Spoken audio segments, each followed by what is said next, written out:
আমরা এবার একটু বাংলাদেশ ক্রিকেট বোর্ড বিসিবির দিকে নজর দিতে চাই। বিসিবিতে নির্বাচন অনুষ্ঠিত হয়ে গেছে এবং সেখানে ফলাফল ইতোমধ্যে আপনারা জানেন, নামগুলো জানেন, তবু আরেকবার আসলে যদি আমরা দেখিয়ে দিই যে বিসিবির নির্বাচন থেকে কারা আসলে বিসিবিতে পরিচালক হয়ে বসলেন এবং সেখানে কিন্তু বিভিন্ন ক্যাটাগরি থেকে নেওয়া হয়েছে।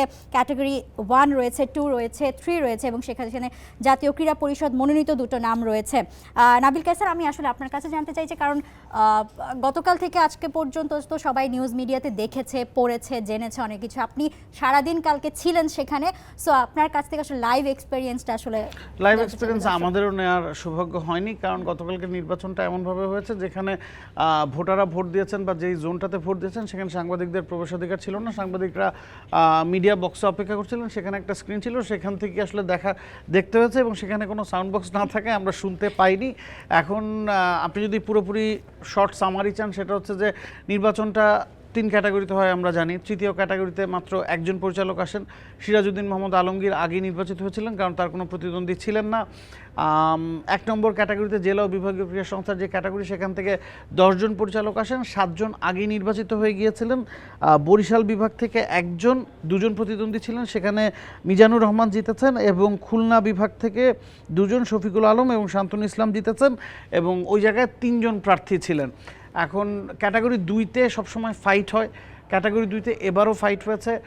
18 জন নাম লিখিয়েছিলেন পরিচালক হওয়ার দৌড়ে, সেখান থেকে 2 জন আগে সরে গিয়েছেন।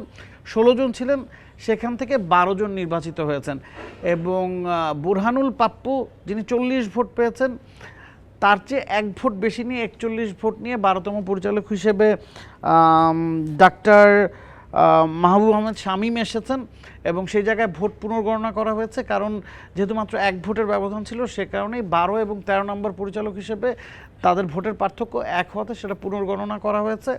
তো ওই জায়গা থেকে 12 জন পরিচালক এসেছে এবং এনএসসি রুহুল আমিন এবং সরফরাজ আহমেদকে পরিচালক পদে বসিয়েছে এবং তারা গতকালকেই বসেছিলেন একসাথে। সেখানে জানানো হয়েছে যে তামিম ইকবাল, তার কোনো প্রতিদ্বন্দ্বী নাই, তাকেই সবাই মিলে প্রেসিডেন্ট বানিয়েছেন এবং নিয়মটা হচ্ছে যে 25 পরিচালক থাকেন, তারা ভোটাভুটির মাধ্যমে একজনকে প্রেসিডেন্ট পদে নির্বাচিত করেন। তামিম ইকবাল পরিচালক পদে সর্বোচ্চ 73 ভোট পেয়ে নির্বাচিত হয়েছেন এবং তিনি বিনা প্রতিদ্বন্দ্বিতায় প্রেসিডেন্ট হয়েছেন এবং সাধারণত 2 জন ভাইস প্রেসিডেন্ট রাখা হয়। ক্যাটাগরি 1 থেকে 1 জন, ক্যাটাগরি 2 থেকে 1 জন। ক্যাটাগরি 1 থেকে এখনও পর্যন্ত কাউকে নির্বাচিত করা হয়নি। ক্যাটাগরি 2 থেকে ফাহিম সিনহাকে নির্বাচিত করা হয়েছে সহসভাপতি হিসেবে এবং এখানেও সংবাদ সম্মেলন আসলে প্রশ্ন উঠেছিল যে একজন কেন? বিসিবির মতো একটা বড় প্রতিষ্ঠান যেখানে গঠনতন্ত্র আছে যে 2 জনকে দায়িত্ব দেওয়া হয় সহসভাপতির, সেখানে 1 জন কেন? তো আমি বলেছেন যে তারা প্রথম যে সভা করেছেন সেখানে সবাই মিলে মনে করেছেন এখন একজনকে দায়িত্বটা দেওয়া হচ্ছে, পরে প্রয়োজন পড়লে আরও একজনকে দায়িত্ব দেওয়া হবে। এবং তামিম কিন্তু এই কথাটাও বলেছেন যে যারা তার সাথে পরিচালক হয়ে এসেছেন তাদের অনেককে তিনি চেনেন না। ধরুন ক্যাটাগরি 2 থেকে যারা এসেছেন তাদের বেশিরভাগকে তামিম চেনেন, কিন্তু ক্যাটাগরি 1 থেকে জেলা বিভাগীয় ক্রীড়া সংস্থা থেকে যারা এসেছেন তাদের অনেকের সাথে তার হয়তো পরিচয় নাই, সে কারণেই হয়তো ওই পজিশনটা ফাঁকা রাখা হয়েছে। আজকে বোর্ড সভা আছে, বোর্ড সভায় দায়িত্ব বন্টন করা হবে, বিভিন্ন পরিচালকদের বিভিন্ন পজিশনের চেয়ারম্যান, ভাইস চেয়ারম্যান বানানো হবে, অনেক কিছুই আসলে বেরিয়ে আসবে।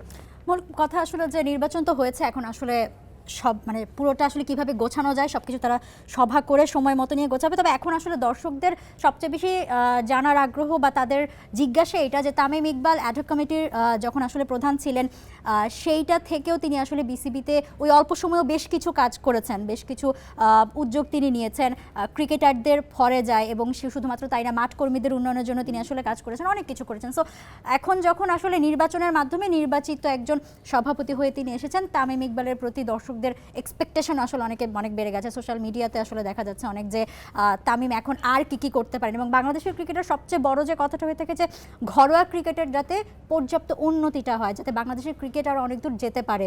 এবং ঠিক নির্বাচনের দিন কালকের সংবাদ সম্মেলনেও তামিম ইকবাল হাই পারফরমেন্স ইউনিটের কথা বলেছেন এবং তিনি বলেছেন আসলে ওই একই কথা যে বাংলাদেশ ক্রিকেটকে এগিয়ে নিতে চান এবং বাবার দোয়া ক্রিকেট থেকে আসলে তিনি আসলে ক্রিকেটের দোয়া ক্রিকেট বোর্ড আসলে তৈরি করতে চান এবং সেটাই দর্শকরা এক্সপেক্ট করে। এখন তামিমের জন্য আলটিমেটলি আসলে কি চ্যালেঞ্জ অ্যাজ আ নিউ মানে ইলেক্টেড সভাপতি হিসেবে আসলে আপনি দেখছেন চোখে? ধরুন Tamim will be a cricketers president, no doubt on that. তিনি অ্যাডহক কমিটির সভাপতি হিসেবে যে কিছু দায়িত্ব নিয়েছেন, যেগুলো পরিবর্তন এনেছেন খুব দ্রুত এনেছেন এবং খুব দ্রুত সেগুলো বাস্তবায়ন করা হয়েছে।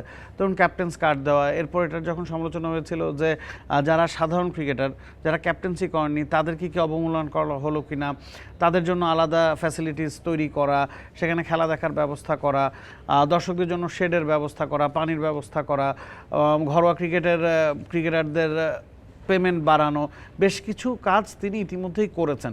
এখন ক্রিকেটের উন্নতির জন্য ইনফ্রাস্ট্রাকচারের উন্নতি আনা খুব দরকার, সেটা তো আর আপনি অ্যাডহক কমিটিতে থেকে বাস্তবায়ন করতে পারবেন না। এখন তাকে লং টার্ম পরিকল্পনা এগিয়ে যেতে হবে। তিনি বলেছেন হাই পারফরমেন্স ইউনিট করাটা তার একটা স্বপ্ন ছিল এবং একটা প্রতিষ্ঠানের সাথে বিসিবির আগে কথা হয়েছে, তাদের সাথে আর্থিক লেনদেনও হয়েছে, তবে ওই প্রতিষ্ঠান যে ধরনের হাই পারফরমেন্স ইউনিট তৈরি করতে চাচ্ছে সেই নকশাটা তামিমের পছন্দ হয়নি। তামিম সেখানে কিছু পরিবর্তন এনে ওই কাজটা করতে চান। রুট লেভেলে তিনি যাবেন, তার অনেক পরিকল্পনা আছে। বলেছেন যে সময় নিয়েই সাংবাদিকদের সাথে তিনি বিষয়গুলো আলোচনা করবেন এবং জানাবেন। It will take time. এখন সবচেয়ে পজিটিভ দিক হচ্ছে তার কাছে সময় আছে। একদমই তাই, এবং যে এক্সপেকটেশনটা আরেকটা জিনিস হচ্ছে তিনি শুরুতেই বলেছেন যে গেল 1-1.5 বছরে বাংলাদেশ ক্রিকেটের ভাবমূর্তি যথেষ্ট ক্ষুণ্ণ হয়েছে, সবার আগে তিনি সেটা পুনরুদ্ধার করতে চান। For more updates, subscribe to our YouTube channel and click on the bell icon. Follow us on Facebook and Instagram.